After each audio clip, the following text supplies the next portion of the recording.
समय में अगर 100 लोग बिजनेस की शुरुआत करते हैं तो उसमें से 95 लोग 95% लोग जो है वो बिजनेस में फेल हो जाते हैं। जो भी वस्तु बनाई जाती है उसको बनाने का एक तरीका होता है, जो वास्तु के हिसाब से होना चाहिए था सब कुछ वास्तु के हिसाब से मैंने किया। शायद कहीं ना कहीं वास्तु से रिलेटेड हो सकता है। किसी बिजनेस में बहुत पेशेंस के साथ काम करना है, जैसे उसको सुखाना है, कोई चीज़ घंटों सूखना चाहिए। अगर वो हड़बड़ी में 2 घंटे में उठा लिया, उसको 8 घंटा सूखना चाहिए था तो भी गड़बड़ हो जाएगा। हर व्यक्ति अपने स्टाइल से नक्शा डायरेक्शन बताता है। और जिस चेयर पर आप बैठ रहे हो, अगर उस चेयर पर रेड कपड़ा रख जाए या लाल कपड़े का कैसे भी छोटा हो या बड़ा कैसे भी रहे, तो वो एक बहुत बड़ा साइन होता है। तो आपको तो अभी ऊर्जा आई और अभी मिल गई, अभी आइडियाज आ गए, अभी मिल गया, तो आप सक्सेसफुल हैं। आप वहाँ बैठे तो आपको बहुत खुशी मिलेगी, आनंद आएगा, आपको गुस्सा भी नहीं आएगा, शांति मिलेगी, सुकून मिलेगी। और वहाँ आप जब कोई कमरा या कोई ऑफिस बिल्कुल प्योर वाइट होता है, उसके अंदर आपको सोना बड़ा मुश्किल होता। और उसका बिजनेस लगातार डाउन होते जा रहा था। अब वो बिजनेस को शट डाउन करने वाला था जी, लेकिन इत्तेफाक से किसी ने सलाह दिया कि वास्तु अपना ठीक करवाओ या चेक करवाओ, और उसने वास्तु ठीक करवाया और उसके बिजनेस में अचानक से तरक्की शुरू हो गई। तो किसी भी वास्तु के हिसाब से किसी भी एरिया में सेंटर में आपको कोई भी चीज़ हेवी नहीं रखनी चाहिए। अब मालिक के बैठने का दिशा कौन सी होनी चाहिए? हाँ, ये बहुत इंपॉर्टेंट किधर होना चाहिए?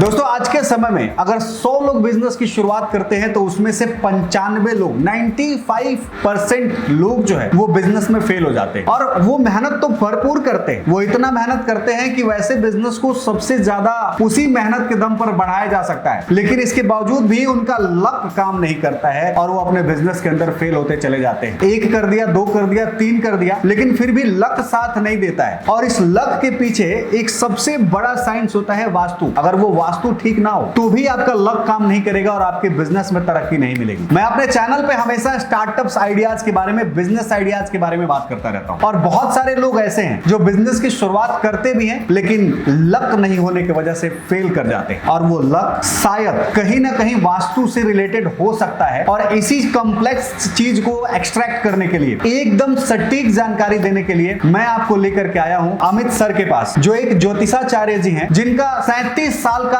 बड़ा लंबा एक्सपीरियंस है एस्ट्रोलॉजी के अंदर और 28 ईयर का एक्सपीरियंस है वास्तु के अंदर। इन्होंने बहुत सारे कंपनियों के साथ काम किया है, एमएनसीज के साथ काम किया है और वहां पे उनकी प्रॉब्लम्स को सॉल्व करा है साइंटिफिक तरीके से। देखिए, यहाँ पे मैं साइंटिफिक तरीके की बात क्यों कर रहा हूं, क्योंकि आज के समय में मार्केट में बहुत सारे लोग ऐसे हैं जो एस्ट्रोलॉजी और वास्तु के बारे में बात करते हैं, लेकिन वहां पे वही टिप्स हो जाती है, टोटके हो जाते हैं जिनका इस्तेमाल करते हैं और साइंटिफिक तरीकों से उनका रिश्ता जो है वो बहुत दूर दूर तक होता है, उससे उनको कोई मतलब नहीं होता है। लेकिन आज के इस वीडियो में हम आपको 100% साइंटिफिक तरीके से वास्तु को कैसे ठीक किया जा सकता है और कैसे अपने वास्तु की वजह से लक को बिल्ड किया जा सकता है और फिर बिजनेस को ग्रो किया जा सकता है, बिजनेस को बढ़ाया जा सकता है, उसके बारे में जानेंगे। तो चलिए शुरू करते हैं। नमस्कार, मैं हूं आनंद कुमार, आप देख रहे हैं स्टार्टअप अथॉरिटी यूट्यूब चैनल और आज मेरे साथ हैं अमित जी। सर नमस्कार। सबसे पहले नमस्कार, आपका बहुत बहुत स्वागत है स्टार्टअप अथॉरिटी चैनल पे। तो सबसे पहले हम लोग ये जानने की कोशिश करेंगे आज के इस वीडियो में कि वास्तु क्या होता है और कैसे ये इंपैक्ट करता है लोगों की जिंदगी पे, चाहे वो लड़का हो, चाहे वो पढ़ाई कर रहा हो या फिर कोई जॉब कर रहा हो या फिर कोई एंटरप्रेन्योरशिप जर्नी के साथ हो, कैसे ये इंपैक्ट कर रहा है, थोड़ा सा उसके बारे में प्रकाश डालिए। देखिए, वास्तु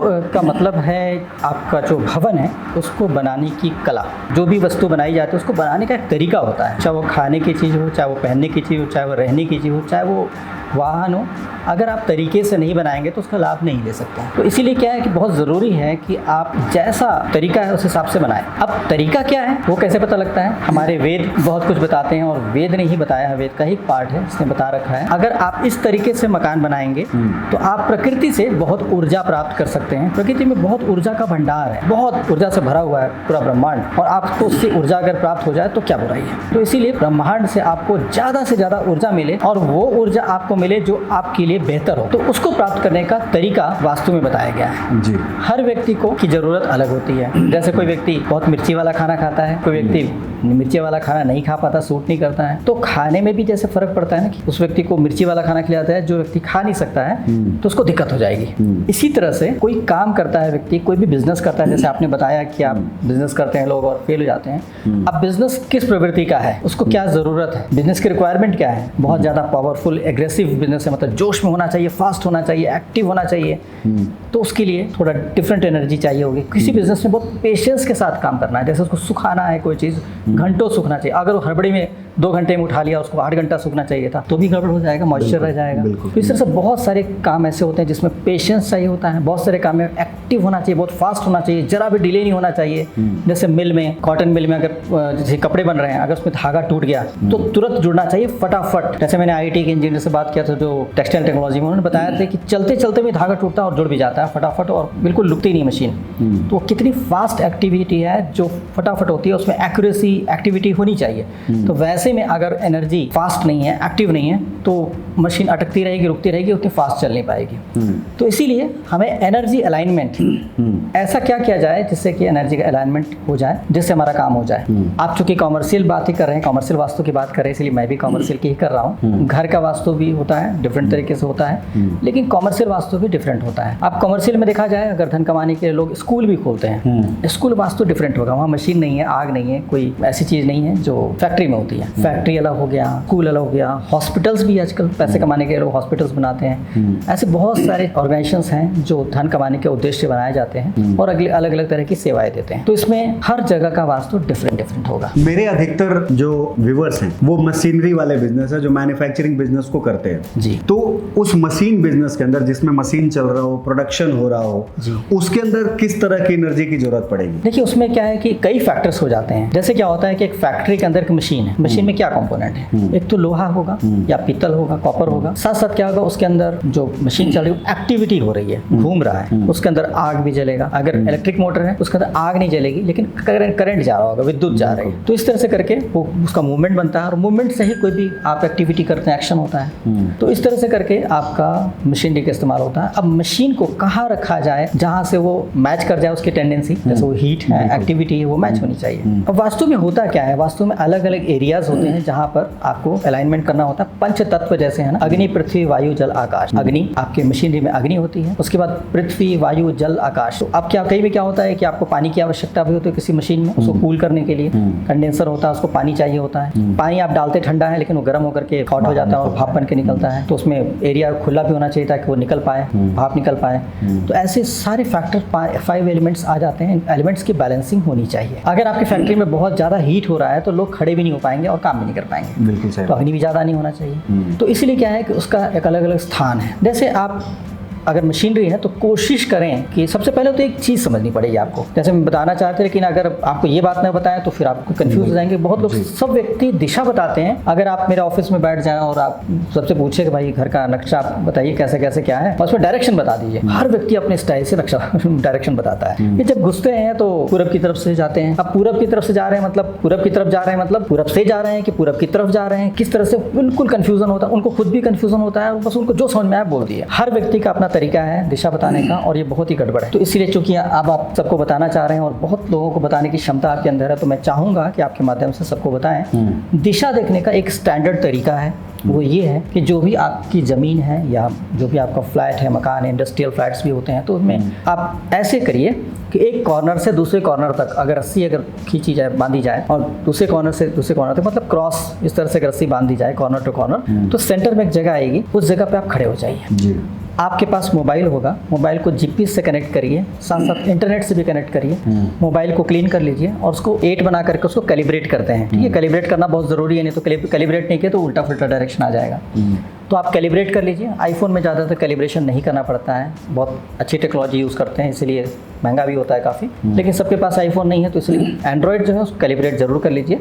और उसके बाद क्या करिए कि उसको सीधा ऐसे रखिए हाथ में, और उसमें नॉर्मली होता है कंपास में बैलेंसिंग करने का, उसमें कंपास खोल करके उसको बैलेंसिंग कर लीजिए कि टेढ़ा मेढ़ा ना हो, एकदम बिल्कुल बबल सेंटर में आ जाए। ऐसी स्थिति में रखने के बाद आप सेंटर में खड़े होकर देखिए डायरेक्शन क्या बन रहा है। तो जो डायरेक्शन ईस्ट की तरफ बन रहा होगा वहाँ किसी व्यक्ति को ले जाकर मार्क करवा दीजिए दीवार पे। नॉर्थ की तरफ उसको भी मार्क करवा दीजिए। ऐसे आप मार्किंग करवा लीजिए। ठीक है, अगर नहीं हो रहा तो कंपास को उठा करके ऐसे देख लीजिए कौन सा डायरेक्शन बन रहा है, जहाँ पे पॉइंट बन रहा है वहाँ किसी व्यक्ति से मार्किंग करवा लीजिए। इस तरह से आपको अपने बिल्डिंग में या आपके प्लॉट में मार्किंग आ जाएगी, और अपने नक्शे में उसी जगह पे देख लीजिए कितने फीट इधर था, कितने फीट इधर था, और वहाँ पे मार्किंग करवा लीजिए। क्योंकि सभी जो प्लॉट होते हैं या फ्लैट्स होते हैं exactly east west north south होंगे, ऐसा नहीं होता है। तो आपको डायरेक्शन मिल जाता है। अब डायरेक्शन के हिसाब से उसके बाद फिर हमारी डिस्कशन आगे बढ़ती है। अब मैंने क्या कहना चाहा था जिसलिए रुक गए थे, डायरेक्शन आपको मिल गया है। तो डायरेक्शन में आप देखिए कि जो साउथ ईस्ट, मतलब सेंटर से खड़े होकर देख रहे हैं, साउथ जिस तरफ दिख रहा है, आपने मार्क करा था साउथ, और ईस्ट जिस तरफ मार्क करे थे, है ना। तो ईस्ट इस तरफ मार्क करेंगे, साउथ इस तरफ मार्क होगा। तो अब ईस्ट और साउथ के बीच का एरिया जो आएगा, वो एरिया हीट वाली चीजों को रखने के लिए बेस्ट है। जैसे मशीन जो गर्म हो रही है, बहुत लोगों के पास ढलाई करते हैं, कुछ प्रोडक्ट्स बना रहे हैं जो ढलाई करके बनाते हैं। जैसे गैस के बर्नर्स होते हैं, पीतल के होते हैं, ढलाई करके बनते हैं। बहुत सारी चीजें होती है जो ढलाई की चीजें बनती है, किसानों के सामान होते हैं वो ढलाई करके बनते हैं। तो वो सब क्या होता है कि उनके लिए, उनको बिल्कुल तपता हुआ अंगीठी होनी चाहिए, आग होनी चाहिए। तो वो उस जगह पर अगर स्थापित करेंगे, उसको अगर फिक्स करेंगे, तो बहुत अच्छा रहेगा। जहाँ आग होना चाहिए वहाँ आपने आग रख दिया, अब कोई प्रॉब्लम नहीं है। आप नेचर के खिलाफ नहीं जा रहे हैं, नेचर जैसा कहता है वैसा कर रहे हैं जी। अब इसमें और भी फैक्टर्स आ जाते हैं। आप मशीन की बात किए, मशीन के साथ साथ आप बताइए और क्या कंपोनेंट्स। मशीन के बाद से एक दूसरा फैक्टर आता है जो ऑफिस में बॉस बैठते हैं, क्योंकि वो एक बहुत बढ़िया, बहुत इंपॉर्टेंट रोल प्ले करते हैं कंपनी के लिए। अगर उनके दिमाग में थोड़ी भी डिस्टर्बेंस आती है तो पूरी की पूरी बिजनेस कोलैप्स हो सकती है। तो ऑफिस के बॉस का जो जगह कहाँ होना चाहिए और उसका डायरेक्शन क्या होना चाहिए, ये बड़ी इंपॉर्टेंट हाँ, बहुत बहुत इंपॉर्टेंट होना चाहिए, क्योंकि ये फैक्टर तो है। अगर बॉस ठीक नहीं रहा तो फिर बॉस अगर जिंदा है तो फैक्ट्री चल रही है, बॉस जिंदा नहीं है तो फैक्ट्री नहीं चल रही। तो उनका जिंदा रहना, और जिंदा है तो काम करने लायक बने रहना, स्वस्थ रहना, और सही तरीके से वहाँ पर समय दे पाने से ही बिजनेस चल पाएगा। बहुत इंपॉर्टेंट फैक्टर है ये। तो इसीलिए क्या है कि यहाँ पर ध्यान रखना पड़ेगा कि कहाँ पर बॉस बैठे हैं, कहाँ पर मालिक बैठे हैं उस बिजनेस के, जिससे वो सही तरीके से कंट्रोल कर सकें, उसको डायरेक्ट कर सकें, निर्देश दे सकें। इन सब के लिए उनके पास क्षमता हो। तो उसमें दो पॉइंट आते हैं। एक तो फैक्टर ये है कि पहला तो ये है कि व्यक्ति वहाँ बैठे, वहाँ पर बैठे तभी तो संभाल पाएंगे। तो उनको स्टेबिलिटी होनी चाहिए, सबसे पहला फैक्टर। दूसरा है कि उनके मन में शांति आए, इम्पेशेंट ना हो, क्योंकि कोई डिसीजन लेना है तो वो शांति से, सरलता से डिसीजन लेंगे तभी ले पाएंगे। दूसरा ये है कि उनके ऊपर दैविक कृपा भी हो। कोई भी व्यक्ति व्यापार करता है, जैसे दुकान ही लीजिए, अगर 4 दुकान ग्रोसरी शॉप्स हैं, अगर खोल के कोई व्यक्ति बैठ गया है तो इसका मतलब ये नहीं है कि हर व्यक्ति के पास कस्टमर आएंगे। हो सकता है कि कभी किसी के पास ज्यादा आ रहे हैं, किसी के पास आ ही नहीं रहे हैं। यहाँ पर भाग्य काम करता है। कोई कितना भी कुछ भी कह ले, सारी दुकानें एक जैसी हैं, सब प्रोडक्ट भी एक जैसे हैं, सब कुछ एक जैसा है, फिर भी वहाँ पर किसी के पास कस्टमर ज्यादा आ रहे हैं, किसी के पास कम आ रहे हैं, वो भाग्य है। तो भाग्य बहुत ही इंपॉर्टेंट फैक्टर होता है। जो लोग कर्म और भाग्य की बात करते हैं तो हमको कहेंगे आप भी गलत नहीं है, लेकिन आप बस ये कि एक चीज को पकड़ करके बातें कर रहे हैं, लेकिन थोड़ा सा ब्रॉड बनना पड़ेगा कि कर्म और भाग्य में कोई डिफरेंस नहीं है, दोनों एक ही पहलू के दो सिक्के हैं। तो इसमें क्या है कि कर्म अगर आपने अच्छे किए, हाँ, वो कर्म और भाग्य दोनों बहुत इंपॉर्टेंट, एक दूसरे से कोरिलेटेड है। अगर आपने, जैसे आप अभी आप मेरे पास आए हैं, तो आपको पता है कैसे शूट किया जाता है, आपको पता है कैमरा कैसे काम करता है, आपको पता है माइक कैसे काम करती है, इसके बारे में आपने पढ़ाई किया, अनुभव किया, आपने इंजीनियरिंग किया, जो कर्म किया, बहुत मेहनत किया होगा। जब बाकी आपके दोस्त पान की दुकान पे जाके सिगरेट पीते थे या मौज मस्ती करते थे, उसमें पर आप टेबल लैंप लगा करके पढ़ाई करते थे और कड़ी मेहनत किया, तो आप इंजीनियर बने और आप इस लायक बने कि आप मेरा इंटरव्यू ले पा रहे हैं। और तभी मैंने आपसे बात भी किया। अगर आप सड़क छाप कोई व्यक्ति होते जिसको आता जाता कुछ नहीं, बोलते नहीं है, मेरे पास टाइम नहीं है, तो क्या होता है कि आपकी अपनी काबिलियत की वजह से आपका भाग्य आपका साथ दिया और आप मेरे पास आ पा रहे हैं और बहुत लोगों से मिल पाएंगे, बहुत काम कर पाएंगे। अपॉर्चुनिटी तब मिलेगी जब आपने कर्म किया है, तो आपका भाग्य का दरवाजा खुलता है। बिल्कुल सही, ठीक है। तो इसीलिए आप जो भी कर्म करते हैं उसके हिसाब से फर्क पड़ता है। तो जो व्यक्ति पुण्य कमाया है, उस पुण्य से उसकी पॉजिटिविटी हो जाती है और कस्टमर को अट्रैक्ट कर पाता है। दुकान वाला ही सही, उसने बहुत पुण्य कमाया, बहुत सेवा किया, अच्छा किया, तो लोग कहते हैं यार बंदा बहुत अच्छा है, सामान तो सब क्या मिलता है, ये बंदा बहुत ही कायदे का है, इसका व्यवहार बहुत अच्छा है, इसकी लहजा तरीके का बात करने का, और सम प्रोडक्ट जब देता है तो बहुत अच्छे से, बहुत मैनर्ड है, बहुत अच्छा है, उसके संस्कार बहुत अच्छे, इसकी वजह से लोग अट्रैक्ट होकर उसके पास जाते हैं। तो ये फैक्टर क्या हो रहा है, पिछले कर्म संस्कार से कहीं ना कहीं जुड़ जाते हैं। तो इसलिए क्या है कि यहाँ पर क्या है कि जब व्यक्ति बैठ रहा है तो उसमें जो भी उसके अंदर पॉजिटिविटी है, उसको पॉजिटिविटी को कैसे और स्ट्रॉन्ग किया जाए, बिल्कुल सही, ये एक फैक्टर हो जाता है। तो इसलिए क्या है कि व्यक्ति को बैठने के लिए सबसे बेस्ट जगह होती है, जो मालिक होता है वो होता है साउथ वेस्ट। साउथ वेस्ट अग्नि पृथ्वी वायु जल में पृथ्वी का स्थान हो जाता है। तो पृथ्वी के स्थान पे, पृथ्वी का मतलब स्टेबिलिटी, आप अगर बैठे हैं तो अभी धरती पे बैठे हैं, हम लोग हवा में तो बैठ ही नहीं सकते हैं, तो हमारे को प्लेटफॉर्म चाहिए, स्टेबिलिटी, स्टेबल, और ये हिलता डुलता रहेगा तो हम बात ही नहीं कर पाएंगे, गिर जाएंगे। तो इसलिए पृथ्वी वाले स्थान पे बिठाया जाता है और वो स्टेबल स्टेबल प्लेस होता है। अब एक और बात है कि स्टेबल प्लेस है, फिक्स प्लेस है, तो अगर वहाँ बैठा तो व्यक्ति काम ही नहीं कर पाएगा, चुपचाप से बैठा रहेगा, आलस आएगा, नो डाउट आएगा आलस, सुस्ती आएगी, हो सकता है कि बहुत तेजी से दिमाग उसका काम ना कर पाए। अब इसको कैसे ठीक करें? इसको ठीक करने का तरीका ये है, देखिए वैज्ञानिक बातें हो रही हैं, हवा में बातें नहीं, वहम वाली बातें नहीं हो रही, आपको मैंने टेक्निकल रीजंस बताया। अब इसके लिए बहुत अच्छा तरीका है कि जो साउथ ईस्ट का प्लेस ऑक्यूपाई किया मालिक ने, तो उसको नॉर्थ ईस्ट का प्लेस भी ऑक्यूपाई करना चाहिए, नॉर्थ ईस्ट का प्लेस भी खाली रखना चाहिए। जितना ऑफिस का बना रहे हैं उतना या थोड़ा बहुत खाली रखें। अगर प्लेस ऑक्यूपाई नहीं कर रहे हैं, मतलब उतना खाली नहीं रख पा रहे हैं, तो कम से कम वहाँ विंडोज या ओपनिंग्स रखें, जिससे एनर्जी उधर से आ पाए। मतलब वहाँ कोई ऑब्स्ट्रक्शन नहीं होना चाहिए, मतलब आपकी फैक्ट्री में कोई भी ऐसी चीज नहीं रख दें जिससे वहाँ से एनर्जी ना आ पाए। विंडो रखें, बहुत रोशनदान रखें, खुला रखें, ऐसा कर देंगे तो उससे क्या होगा, वहाँ से पॉजिटिव एनर्जी आएगी और आप तक पहुँच जाएगी। मतलब नॉर्थ ईस्ट जैसे अपोजिट हो गया साउथ ईस्ट का, ऐसे हैं तो इस तरह से ऐसे एनर्जी आएगी और आपको मिल जाएगी। तो अब क्या होगा, आप यहाँ बैठे स्थिर हैं, आप भटक नहीं रहे हैं, एनर्जी आती जा रही है, तो आपको नई एनर्जीज आ रही हैं। अब आपके अंदर क्वेश्चन आएगा कि आप चूंकि आप इंजीनियर हैं तो आपका दिमाग काम करेगा जब आप बोलेंगे कि एनर्जी कैसे आएगी वहाँ से। ठीक है, हाँ, क्योंकि जैसे कई सारे जगह पे मैंने देखा है कि दूसरे डायरेक्शन में, किसी और डायरेक्शन में उसका गेट होता है, एंट्री गेट किसी और डायरेक्शन में होता है। तो ऐसे केस में जो आपने बताया नॉर्थ और ईस्ट वाला जो एरिया कॉर्नर की जो बात कर रहे हैं, तो वहाँ पे लोग बंद करके रखते हैं। हाँ, एक्चुअली क्या है, ऐसे कंडीशन में क्या उस पर कुछ रेमेडी है या फिर उसको तोड़वाना ही पड़ेगा? पहले तो आप समझ लीजिए कि फैक्ट है क्या, सच्चाई क्या है टेक्निकली, तो आप फिर अपनी बुद्धि का इस्तेमाल कर पाएंगे। जब तक कोई बताया कह दिया, अगर नहीं करे तो गड़बड़ हो गया, स्ट्रेस में आ जाएंगे, क्या हो गया, गड़बड़ हो गया। अब चक्कर क्या है कि नॉर्थ ईस्ट क्यों इंपॉर्टेंट है, पहले इसको समझने की कोशिश कीजिए। नॉर्थ ईस्ट इसलिए इंपॉर्टेंट है क्योंकि जब अर्थ रोटेट कर रही है तो 22.5 डिग्री पे झुकी हुई है, एक्सिस ऐसे झुकी हुई है। अब झुक रही है तो क्या हो रहा है, अर्थ रोटेट कैसे कर रही है, अर्थ ऐसे रोटेट कर रही है। अब ऐसे रोटेट कर, सन तो फिक्स है, सन मूव नहीं कर रहे हैं, अर्थ ही रोटेट कर रही है। तो ये रोटेट कर रही है, तो ऐसे जब रोटेट कर रही है तो सन आपको लगता है कैसे घूम रहे हैं, क्योंकि हम लोग फिक्स जगह पर है, तो हम लोग यहाँ पर हैं, हमें लग रहा है कि सन घूम रहे हैं, सन नहीं घूम रहे हैं, लेकिन सन वहाँ पर है। तो अर्थ ऐसे रोटेट कर रही है। अब रोटेट करते समय अगर टेढ़ी हो गई थोड़ी सी, तो क्या होगा, नॉर्थ ईस्ट तरफ ज़्यादा आ गया, तो अब नॉर्थ ईस्ट में आप वहाँ से नॉर्थ ईस्ट की तरफ सन आ रहे हैं, तो इसलिए क्या हो रहा है कि नॉर्थ ईस्ट की तरफ से आप ऐसा रोटेट कर रही है, तो आपको नॉर्थ ईस्ट की तरफ से हमेशा नई ऊर्जा प्राप्त हो रही है। आप अगर सोकर सुबह उठते हैं, भोर में उठिएगा तो देखिएगा कि आपको उधर से सूर्य की किरणें दिखाई पड़ेंगी, बहुत सारी रोशनी दिखाई पड़ेंगी। तो आपको सूर्य दिखाई पड़ रहे हैं क्योंकि बहुत पावरफुली ब्राइट हैं, लेकिन बहुत सारे स्टार, बहुत सारे नक्षत्र, बहुत सारे राशि क्या है, नक्षत्रों का समूह, नक्षत्र क्या है, सेट ऑफ स्टार्स, स्टार का समूह है, और नक्षत्रों का समूह राशि हो जाती है क्या, सब के सब ऊर्जा है और ऊर्जा का समूह है, और ऊर्जा का समूह आपके उधर से ईस्ट की तरफ से हमेशा नई नई ऊर्जा प्राप्त हो रही है, नए नए राइज करते जाएंगे, आपको नई नई ऊर्जा मिलती जा रही है। सबसे पहले अगर ऊर्जा प्राप्त होगी तो नॉर्थ ईस्ट की तरफ से ही प्राप्त होगी। बिल्कुल, तो आपको ऊर्जा नॉर्थ ईस्ट की तरफ से मिल रही है। अब आपको आइडियाज मान लीजिए चाहिए, तो आपको तो अभी ऊर्जा आई और अभी मिल गई, अभी आइडियाज आएगा, अभी मिल गया, तो आप सक्सेसफुल हैं। और आपको आइडियाज आ रहे हैं 6 घंटे के बाद सनसेट के टाइम पे, तो तब तक तो दूसरे बंदे कर चुके हैं, उस आइडियाज का इंप्लीमेंट कर चुके हैं, आगे बढ़ चुके हैं, फिर आप पीछे जा रहे हो तो कहाँ से सफलता मिलेगी? सफलता तो आजकल कंपटीशन का दौर है, आप आगे हैं तो सफल हैं, बाकी लोग पीछे हैं तो उनको मौका ही नहीं मिला। तो इसीलिए क्या है कि आपको नॉर्थ ईस्ट की तरफ से ऊर्जा प्राप्त करना है, और साउथ ईस्ट में आप पीछे बैठे हुए हैं तो साउथ ईस्ट में आपको ऊर्जा मिल जाएगी और वहाँ स्टेबल रखना है, तो बेस्ट है सबसे पहला। अभी हो गया मालिक की बात कि मालिक ऊर्जावान है, मालिक स्थिर है, मालिक पेशेंस वाला है। अब मालिक वहाँ बैठेगा तो कुछ करेगा, आइडियाज हैं तो प्रोग्रेस करेगा। यहाँ पर एक क्वेश्चन और अराइज होता है कि जब मालिक का बैठने का जो लोकेशन है, साउथ वेस्ट में मालिक बैठ रहा है जी, अब मालिक के बैठने का दिशा कौन सी होनी चाहिए? हाँ, ये बहुत इंपॉर्टेंट क्वेश्चन किधर होना चाहिए, वो मैटर करता है। अभी तो मैंने एंट्रेंस और फेस जी, दो चीजें यहाँ पे मैटर करेगी कि एंट्री हो रही है रूम में, और एंटर करने के बाद उसका फेस का डायरेक्शन क्या होना चाहिए, और एंट्रेंस किधर साइड से है, तो ये थोड़ा सा बता दीजिए। बहुत अच्छा प्रश्न किया आपने, बहुत अच्छा प्रश्न किया आनंद जी आपने, बहुत अच्छा प्रश्न है, क्योंकि मैंने तो प्लेस बताया बैठने के लिए, मैंने डायरेक्शन तो बताया नहीं था, जो बहुत ही इंपॉर्टेंट है, और रह जाता तो गड़बड़ हो जाता है, क्योंकि बैठने का डायरेक्शन भी बहुत इंपॉर्टेंट है। सबसे पहले इंपॉर्टेंट चीज़ ये है कि जब बैठेंगे तो बैठने के पीछे, मतलब बैक में सॉलिड प्लेस होना चाहिए, मतलब या तो बहुत बड़ा होना चाहिए, बहुत बड़ी सी दीवार हो, मतलब टूटी जगह ना हो, ऐसा ना हो कि पीछे खिड़की है और आप आगे बैठे हुए हैं, तो ये ऐसा नहीं होना चाहिए। हमारा जो बॉडी होती है, बॉडी के साथ साथ इथरल बॉडी भी होती है, मतलब हमारी फिजिकल बॉडी के साथ इथरल बॉडी, बायोप्लाज्मिक फील्ड भी जिसको कहते हैं, इसको ऑरा भी कहते हैं, वो भी होता है जो काफ़ी बड़ा होता है। तो वो पीछे निकलता जा रहा है, वो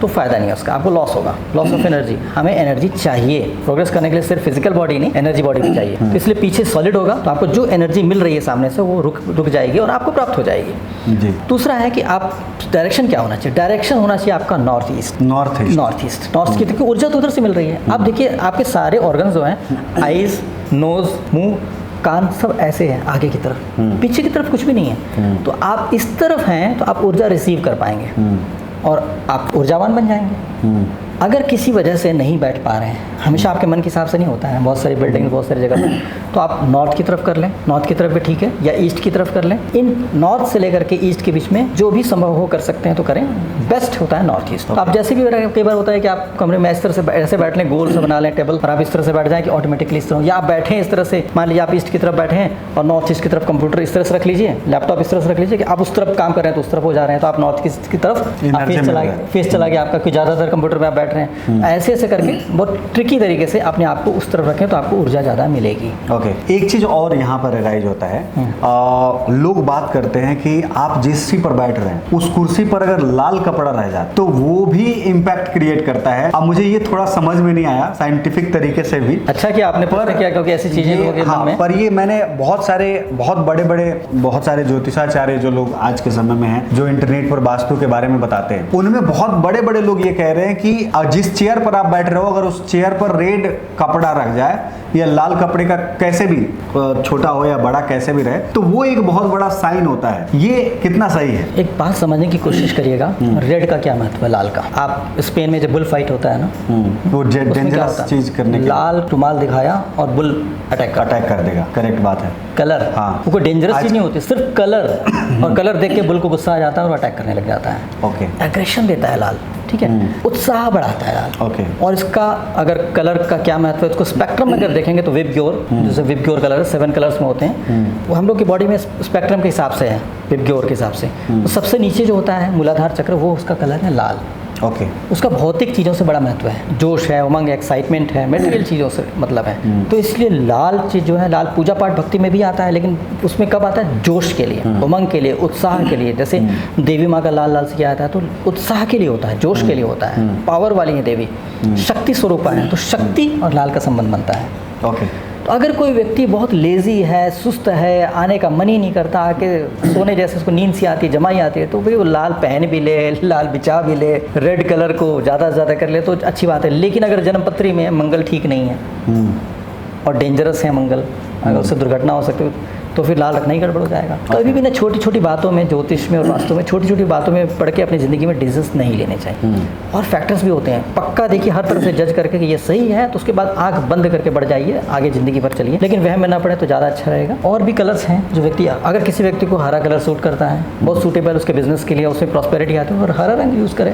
अगर किसी को पीला रंग सूट करता है, पीला सूट करता है तो पीले के हिसाब से इंटीरियर करा ले। जैसे वास्तु करते हैं तो जिस व्यक्ति के लिए कर रहे हैं वो व्यक्ति का कौन सूटेबल कलर है, उसके लिए कौन सा प्रॉस्पेरिटी दे सकता है, स्टेबिलिटी दे सकता है, आइडियाज दे सकता है, वो कलर करवाते हैं। तो इसको पता कैसे करेंगे? जैसे उसको जन्मपत्री से, उसको date of birth, time of birth and place of birth से, उसकी जन्मपत्री से पता लग जाएगा कि इसमें क्या प्रॉस्पेरिटी के लिए कौन सा कलर ठीक है, उसके लिए कौन से ग्रह उसके लिए सूटेबल है, उसके हिसाब से करना चाहिए। वास्तु और ज्योतिष का आपस में बड़ा अच्छा तालमेल है, उसके हिसाब से करना चाहिए। तो इसलिए क्या है कि ये बहुत इंपॉर्टेंट है कि इन चीज़ों को देख लें।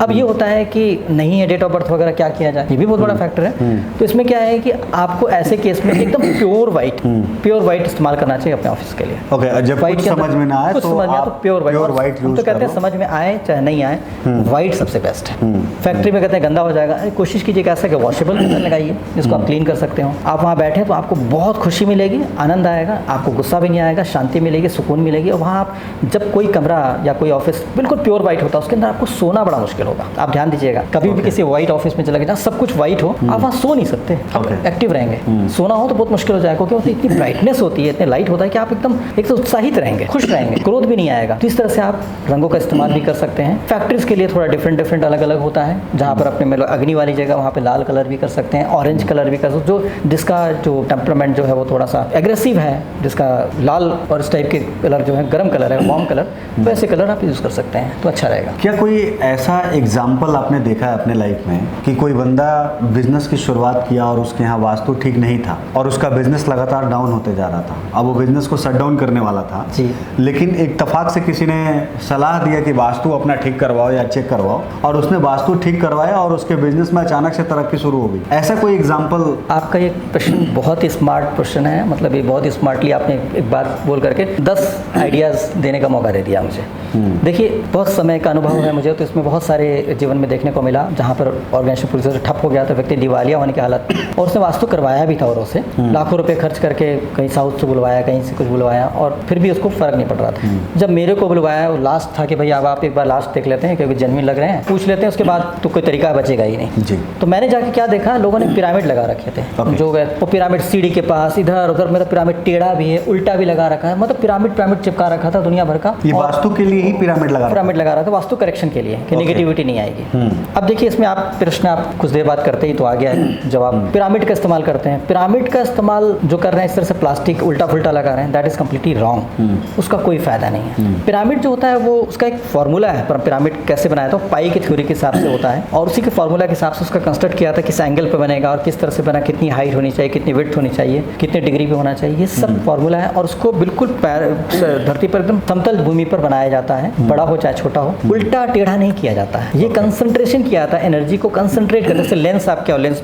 धूप में आप लेंस रखिए, ऐसे कीजिए तो कागज जल जाता है। बिल्कुल सही। कैसे जलता है, सूर्य की किरणों को केंद्रित करता है एक जगह पर, और वो अग्नि सूर्य जैसे गर्म है तो यहाँ पर गर्मी आ जाती है और वो जल जाता है। इसी तरह से पिरामिड बाहर की कॉस्मिक एनर्जीज को कंसंट्रेट कर देते हैं वहाँ पर, और वहाँ पर आपका जो ग्रेविटेशनल फोर्स है, गुरुत्वाकर्षण बल, उसका प्रभाव भी नहीं आता है। गुरुत्वाकर्षण बहुत सारी ऊर्जा को खींच लेता है, उसकी वजह से वो ऊर्जा नहीं जा पाती। तो बिना गुरुत्वाकर्षण, कम से कम गुरुत्वाकर्षण बल और बाहर की जो कॉस्मिक एनर्जी उसको सेंट्रलाइज करने का तरीका है। इसी वजह से इसके अंदर, पिरामिड के अंदर बहुत सारी चीज़ों के गुण बढ़ जाते हैं। जैसे चीनी रखिए तो मीठी हो जाएगी, आप ब्लेड में धार तेज हो जाती है, उसके अपने ओरिजिनल गुण में आ जाता है। तो पिरामिड का ये समझ के सोचते हैं कि हम वहाँ करेक्शन कर देंगे।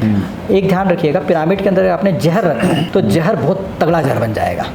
मिर्ची रखे हैं तो और तीखी हो जाएगी, उसके ओरिजिनल गुण क्या है, तीखापन है ना, तो अपनी प्रकृति के हिसाब से बदल नहीं रहा है, ओरिजिनलिटी पे रह रहा है। ओरिजिनलिटी उसकी ये है। तो इसी तरह से अगर आप नेगेटिव है, आपकी फैक्ट्री में कोई एरिया नेगेटिव है, उसमें आप रख दिया तो नेगेटिविटी बहुत बढ़िया से बढ़ जाएगी। नेगेटिव बढ़नी हो, घटेगा नहीं, बढ़ जाएगा। तो इसलिए क्या लोग ये समझते नहीं है, अगर सही तरीके से रखा जाए तो भी गड़बड़ हो जाएगा।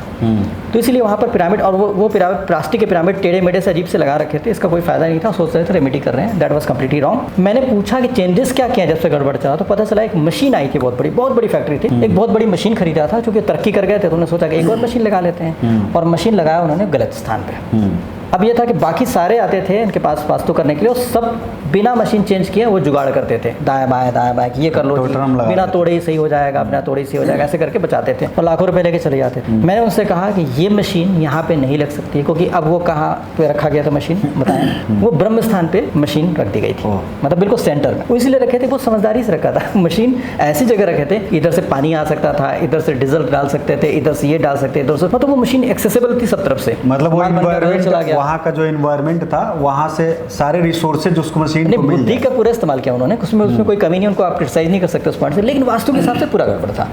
तो अब वो क्या रहा था, एक तो चीज़ उन्होंने सुविधा तो कर लिया बहुत अच्छे तरीके से, लेकिन आप एनर्जी को डिस्टर्ब कर दिया। तो किसी भी वास्तु के हिसाब से किसी भी एरिया में सेंटर में आपको कोई भी चीज़ हेवी नहीं रखनी चाहिए। इसको भी और अच्छे तरीके से समझाएं। बिल्कुल। अब लीजिए बॉल, एक बॉल है, फुटबॉल में क्या है, फुटबॉल बहुत पावरफुल है ना, आप उसको कितना भी मारते हैं वो पिचकता नहीं है, उसके सेंटर में हवा भरी खाली है, ठीक है, सेंटर में खाली है। अच्छा यही लीजिए कि आप फुटबॉल के अंदर सेंटर में भर दीजिए सारा, फिर आप बॉल से खेल के दिखाइए, वो ठोस हो जाएगा, उसमें फ्लेक्सिबिलिटी नहीं रहेगी और वो प्ले नहीं कर सकते। जो हार्ड बॉल होती है उसमें आप इतने अच्छे तरीके से प्ले नहीं कर सकते, सॉफ्ट बॉल से सॉफ्ट है, डैमेज के बिना आप उसको एंजॉय कर सकते हैं। बहुत सारे फैक्टर्स हैं, आप घर ही लीजिए।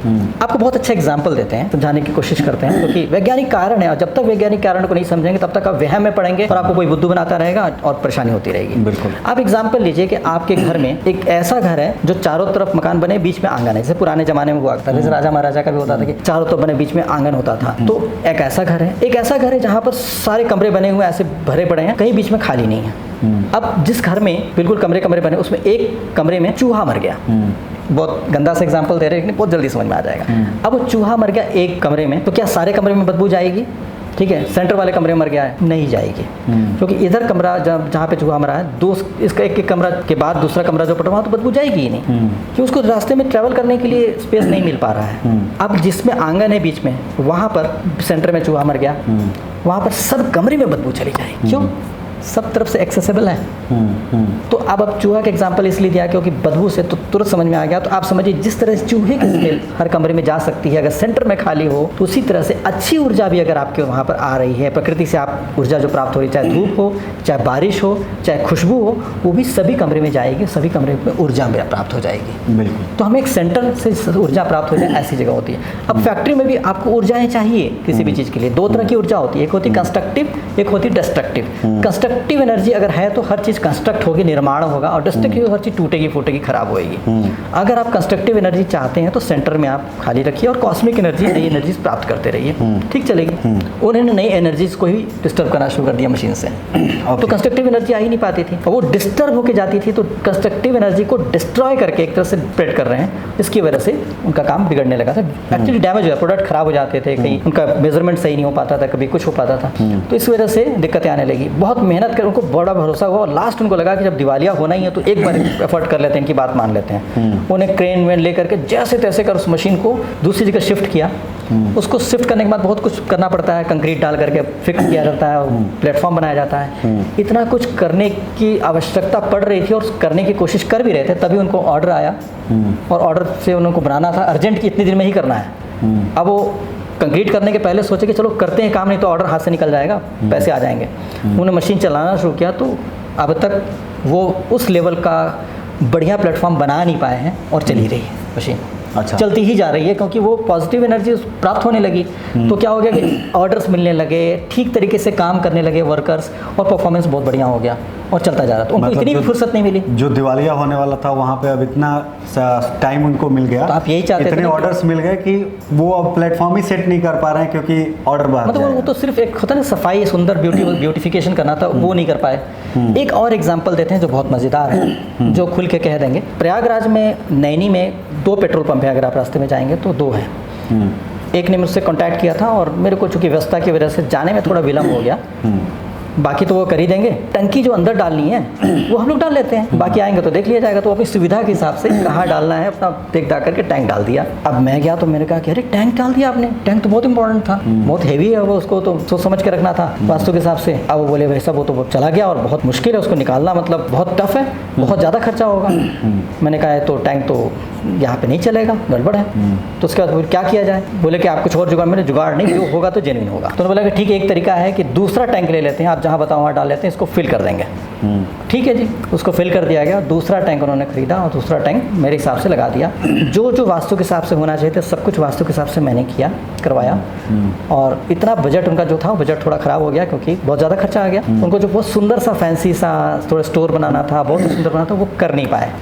लेकिन भाई साहब जैसे ही चालू हुआ आज तक चला जा रहा है। उनसे जब भी मुलाकात होती है कहते हैं कि भाई साहब समय ही नहीं मिलता है, पेट्रोल पंप इतना चलता है, जबकि सुंदर नहीं है इतना। दूसरा वाला पेट्रोल पंप है वो काफ़ी सुंदर है, उसके यहाँ इतने कस्टमर नहीं होते, इनके पास इतने कस्टमर होते हैं। तो मैंने क्या था, कंस्ट्रक्टिव और डिस्ट्रक्टिव एनर्जी की मैंने बात किया था।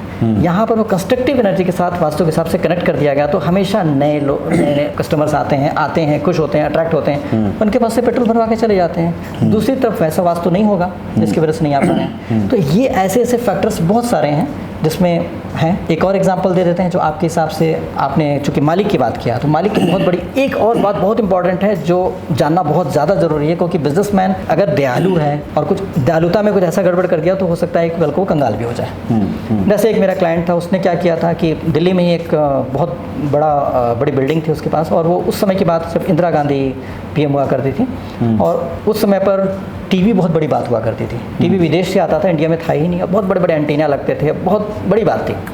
84 के आसपास की बात है, 84 85। तो उस समय क्या हुआ कि नहीं 84 में उससे पहले टीवी आ गया था, तो उसके आसपास की बात थी।